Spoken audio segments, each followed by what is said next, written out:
All right, so what Rebecca and Chris. Good morning, Facebook. PCPD. PCSD. TPD. Ha! They're hanging out on the side of the road. Good morning. I just love it when I find out I'm right on a thesis. I love that. It's like when I get an idea in my head and then I go find out from somebody else, generally a professional. That's when I get really excited, when I've discovered something on my own and I'm right. I love it when that happens. That can get really annoying though. I need to stay off the I'm right train. And I have really awesome, exciting information that I forgot to ask the rules about on what the rules are on public sharing. So that will be shelved for another conversation. It's really exciting though. I'm having a really hard time containing myself because it's something that's interested me for a very long time. Neuroplasticity, let's have a conversation. What is it? Especially on the subject of psychoneuroendocrinology, paradigm and perception. You've probably heard, most people have heard the phrase, neurons that fire together, wire together. I talked yesterday about being stuck on everything that's ever been wrong on the planet, with everything. And negative rumination is actually what that's called. Dr. Dana Staggs did my ECG, the brain mapping of the dysregulation of my brain. It was very obvious. I get stuck on negative rumination. And the first training sessions I did 140, 50. I don't remember. I was shooting for a target. I made it. I've done a minimum 300 hours. Dr. Dana stopped doing this service, and I'm just devastated. I'm like, can we have a conversation? Can you get that back? I realize nobody else in Pima County is using it. However, I am. Can the world please revolve around me? What I think's really sad about that scenario is Dr. Dana never did anything for himself.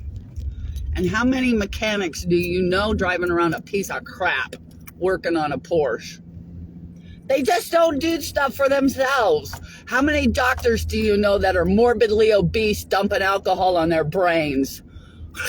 Like, hello? It's cognitive dissonance. It's the most interesting thing. If I was if I didn't have this undiagnosed tumor in my chest, I'd go back to medical school. I'd go to medical school. It's just mind-boggling and fascinating. But anyway, neuroplasticity. That's what it is. It's the ability to transition and flexibility on your brain, your perceptions. Dr. Amen talks about it. And Dr. Berg, I haven't talked about Dr. Berg. Dr. Berg's got over 6,000 videos on his YouTube channel at this point. All of them are short and sweet, 10 minutes or less. There's no reason you don't know something about anything with regards to that. Last year, when I blew my liver, and it was devastating. I fell into a funk of sorts. I had gotten to a place where there was not a lot of new information for me to chase down. And I started watching Netflix. Got hooked on Netflix. A lot of us do. But what I did is I started watching foreign series with subtitles. And because it's also a brain exercise, learning something new. If you ever listen to somebody, if you ever go and listen to interviews regarding people that have lived to 100 years or better. They say never stop learning. Hey, Pat, how are you? They say never stop learning. The reason that is neuroplasticity. Keeps your brain healthy. And when it comes to challenges in traversing all of life, your ability to transition those, and when it comes to trauma, people like myself, it's real important to break through that. One of the things that's been most interesting about this entire scenario with regards to my shelving and losing an entire year and an entire relationship off my hard drive, is how much like EMDR I had done, how much therapy I had done, the neurofeedback training. I mean, I had done an awful lot, and still it had not gotten discovered. That's what's interesting, is how deep that went. And I mean, I'm not out of the woods by a long shot on what's still there, because we're not sure if the trauma that I experienced inside that relationship is it, or if there's something more underneath. Good morning, Cosmo. My troublemaker. Good morning, little man. Good morning, troublemaker. Minnie, your boyfriend's here. Can you get out? Hang on. Dog maintenance. You guys be gentle with each other. I can't. She's already got a sprained leg. Go be gentle. Primal.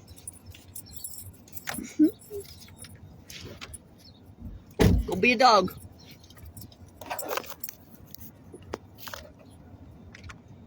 A little better today. A little bit more manageable. Good dogs. Neuroplasticity. If you don't have brain health, if you don't have the ability, if your neurons are wired in hard, you have no ability to transition anything. Here's what happens.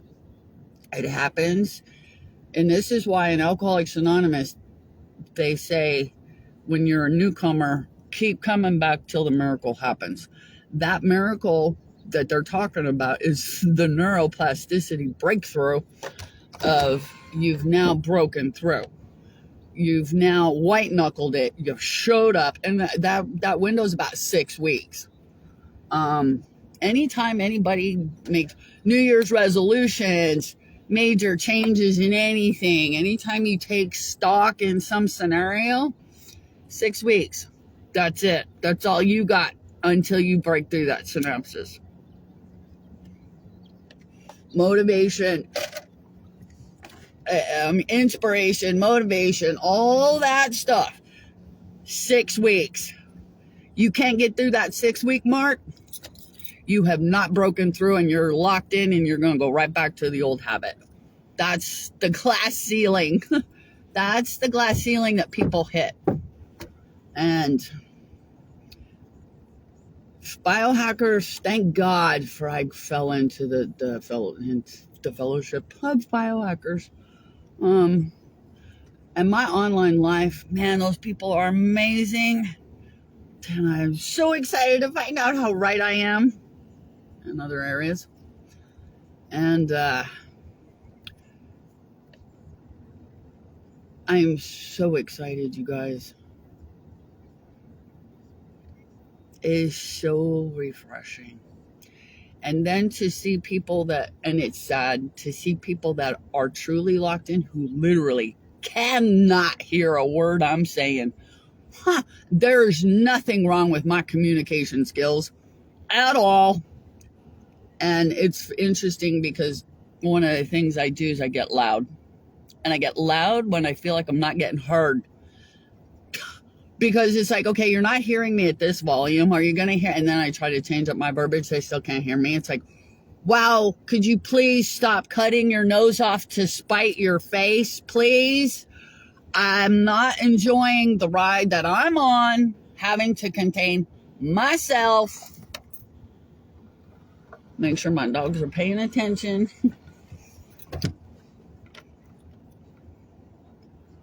Man, that's annoying. It's like my communication skills are just fine and they can't hear. They literally, and that's neuroplasticity. Psychoneuroendocrinology, it just. And all you can do is show up, be an example, share your experience, strength, and hope. I can't even do that in AA anymore. Because I don't fit in there according to their standards of what sobriety means. And my online life is amazing, man. My girlfriend's on the back end, my rolling partner's on the back end. Chris, you keep going. But my personal, and it's changing. It's finally changing. Well, not sure about a few of those official relationships. They might be changing for the better or for the worse. Not sure. Jury's still out. One of the things. J.R. Delk. I always marveled at him and his ability to get people to do what they needed to do just for the sole purpose that they needed to do it. He just was able to inspire people like that. And I used to look at him and think, how the hell do you do that? He was just that charismatic and that he just was that. All that in a bag of Doritos. He was. And he was, when he became my store manager, we actually eliminated all assistant managers out of the installed sales equation for a minute because of bad decisions they did. It was just new. Decisions weren't, that matter.